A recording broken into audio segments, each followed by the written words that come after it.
Greetings, mortals. My name is Merlin, and I'm very angry. About something, I don't know. Stitch me. Let's work through this together.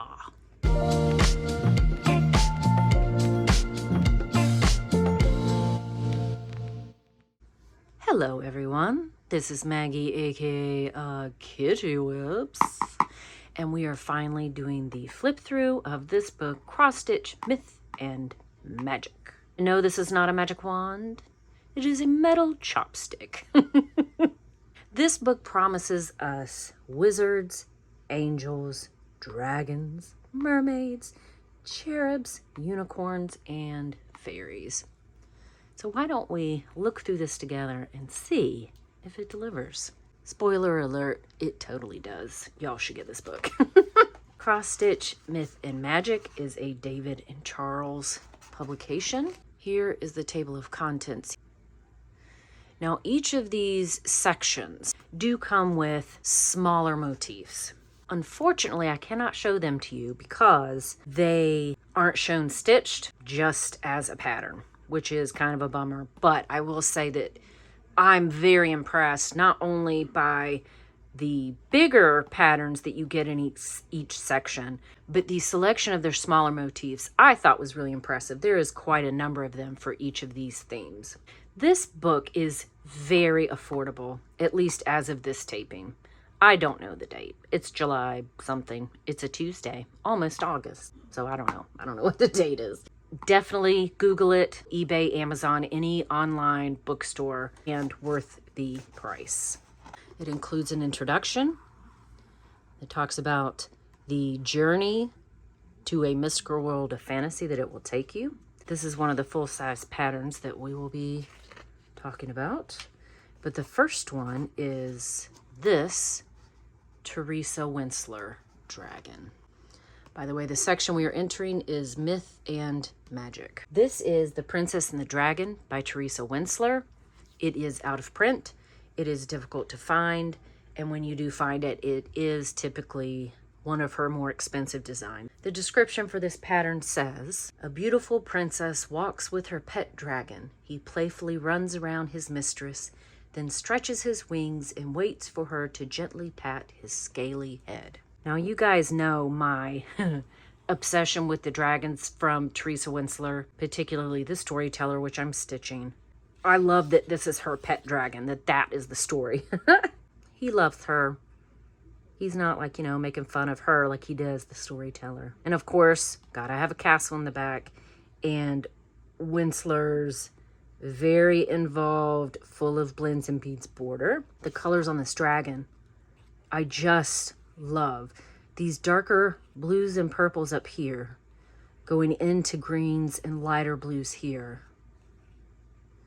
The green on his head, and then this yellow, scaly, I'm assuming it's scales. Is that supposed to be hair?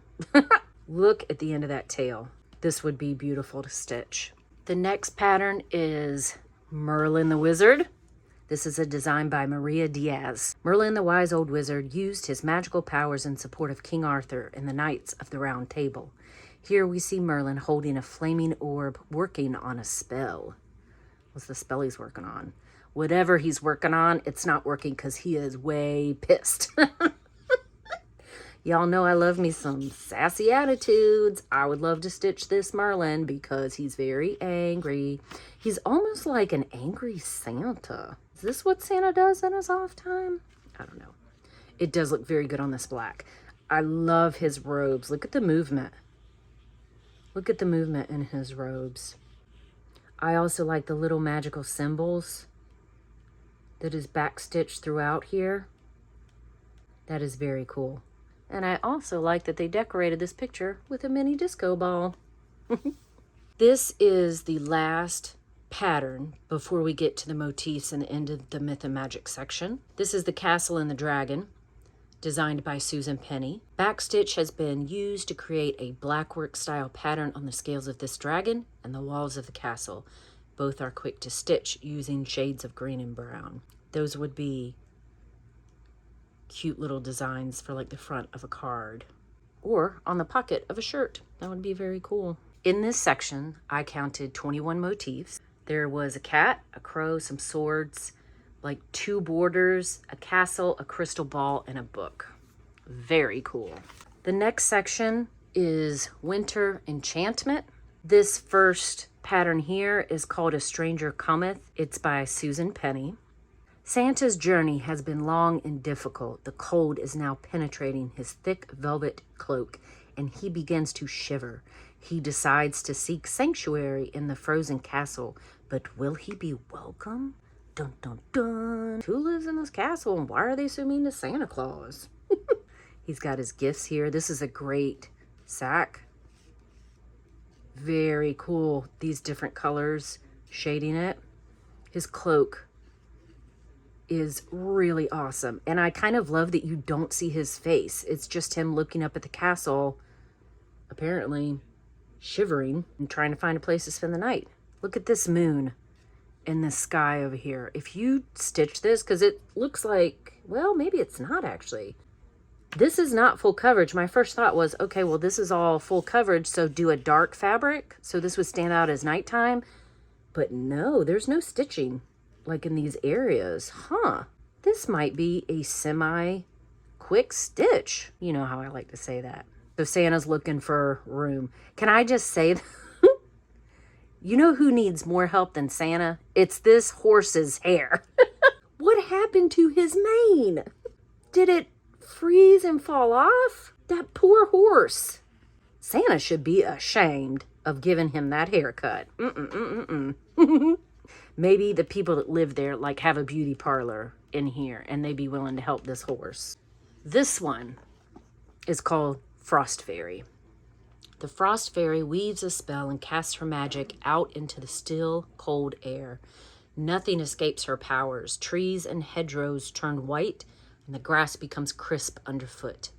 This was designed by Susan Penny from a painting by Linda and Roger Garland, and I find it vastly interesting. I love that you don't see her whole body, so it almost makes her look like, I don't know, a wisp of cloud and ice, more like a spirit, I guess.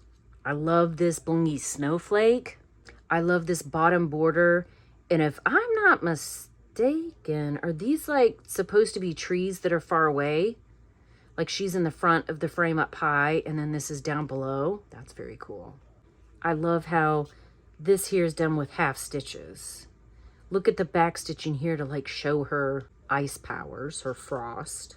That's also in her hair and outfit. And I love there's this tiniest little bit of green.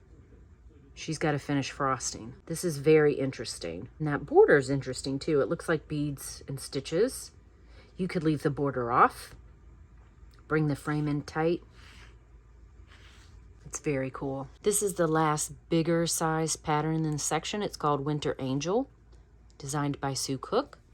A beautiful winter angel rests on the moon. She folds her wings and waits, her long flowing robes falling around her ankles. In her hand, she holds a star, a light to guide her on her journey. I like the moon, the design of the moon here. I like her flowing hair. I like how her robes come on either side of the moon. Like these are in the back. That's a really cool touch. Now in this Winter Enchantment section, I counted 18 motifs. You had a fairy, a queen, a Santa, some snowflakes, borders, a wolf, and some gifts. The motifs in this section were really cool. This is my favorite section of this book. This is Oriental Fantasy.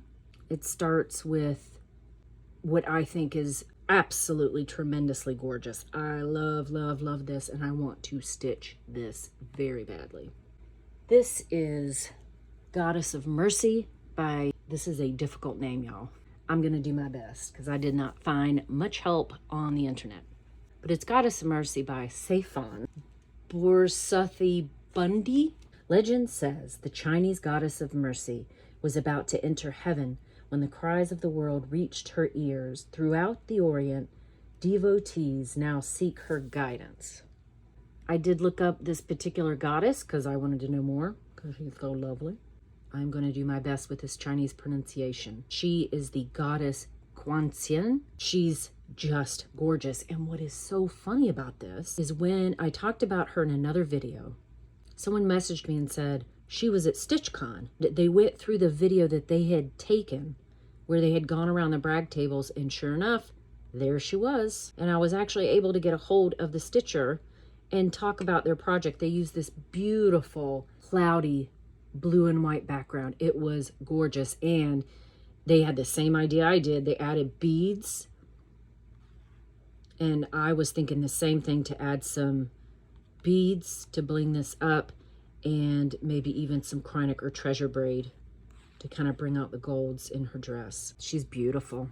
This is Oriental Dragon. The dragon stands as a symbol of unity, a mystical creature that has been revered by the Chinese people for centuries and is the fundamental spirit of Chinese culture. Look at him. These greens in his face are in, look at the claw. I just noticed that. And he's holding a freaking fireball. Wow. This is one impressive dragon. I don't know where his other arm is, though. Let's see. So tail. Oh, well, listen, he can mess you up with just one. He's amazing. And I love the banner they made with him. This is Good Fortune Emblems, designed by Penn. I am sure to you know what? I just butchered. I'm sure to butcher some of these words, but I'm going to try. These 4 emblems are believed to bring good fortune to those who own them. Hawk symbolizes wealth. Lock is for success. Siu brings a long, healthy life. And Song brings double happiness. How'd I do? Probably not well. I apologize. In this section, there are 14 motifs. We have some more dragons, some cranes, some borders, yin yang, and some dancers. It's a really awesome section. The next section is Angelic Messengers. Now this cover angel here is Angel of Peace, designed by Mary Stockett. This beautiful angel blows her horn to announce her message of love and peace to the world. Her flowing gown falls in graceful folds, and her wings shimmer as they catch the sun. Now here is something super interesting about this pattern. First of all, though, these wings are really impressive. Her face is 1/1. Everything else 2/2, but they specifically charted 1/1. And I'm almost wondering that if you are wanting to learn 1/1, I wonder if this pattern could help you do that. You have the pattern for this, but her face is blank. And then in another little box on the page, it's got a zoom in of her face and how to do the 1/1. Very interesting. This is Princess and the Unicorn by Susan Penny. The mist and clouds swirl around the unicorn as he carries the princess home to her people. The jewels on the unicorn's breastplate sparkle, touched by the rays of the newly risen sun. Now this pattern is super interesting to me for a few reasons. But the first reason is I'm not really sure why they put this in the angelic section. It seems like she should have been in the myth section. I don't know. What do you think? This is very cool. So first of all, she's riding side saddle. That could not have been comfortable. But check out the hair on this horse. That weary traveler Santa needs to take some styling tips from this princess. It is very cool, though, how they have the threads coming out to simulate the hair in his mane. Love his little horn here. I like the shading on the horse, and these are all like half stitches, which is very cool. But what I find interesting here is that his feet aren't defined. And I'm wondering if maybe the designer got tired and just went, eh. No. What I think is, I bet since it's the newly risen sun, I like to think this is mist coming off the ground. Very beautiful pattern. Here's a detailed picture of the hair and his horn. Love those details. This is Golden Cherub and Lyre. Throughout the ages, cherubs or winged angels have been used as a symbol of peace. Here we see a golden cherub and the lyre, both bringing music, love, and light to the world. As you can see, they use them to make a little pillow cushion. Very cute. So this section had 12 small motifs. There were some unicorns, birds, more angels, and borders. Very nice. The next section is the Mystic Deep. So now we're going to look at some mermaids and some sea creatures. This is a very fancy setup for her. This is Aquamarine by Susan Penny. Another one based on a painting by Linda and Roger Garland. Aquamarine suns herself on the rocks below the walls of the Forbidden City. Ooh. Her long golden hair falls around her shoulders and her tail glistens and shimmers in the sun. So first of all, why is this city forbidden? What'd she do to get kicked out of it or not allowed in the first place? Is this a swordfish? A dolphin? A narwhal?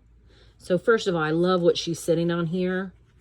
Those colors and this little bit of stitching here is really cool. I like the way they did the Forbidden City. Bunch of jerks. And this wall here, super cool. Her hair, whatever she's holding up here that is dripping water. Maybe that's why they won't let her in. She made a mess. So, y'all, can we talk about her amazing abs? Girl has been doing her crunches in the sea.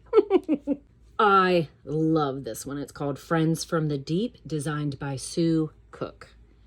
Dolphins have long been linked with sea myths, many of which tell of drowning sailors being rescued by them.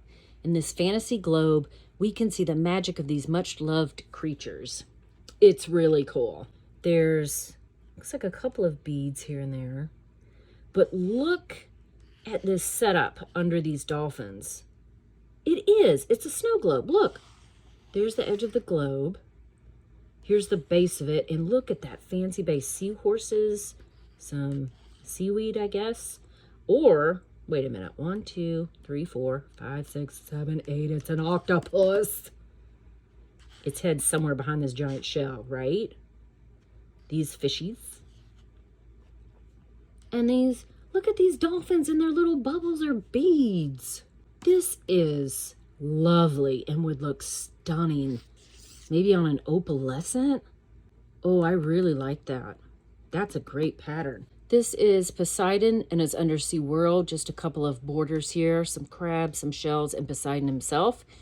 He is very obviously, it's just his top parts with some ocean waves.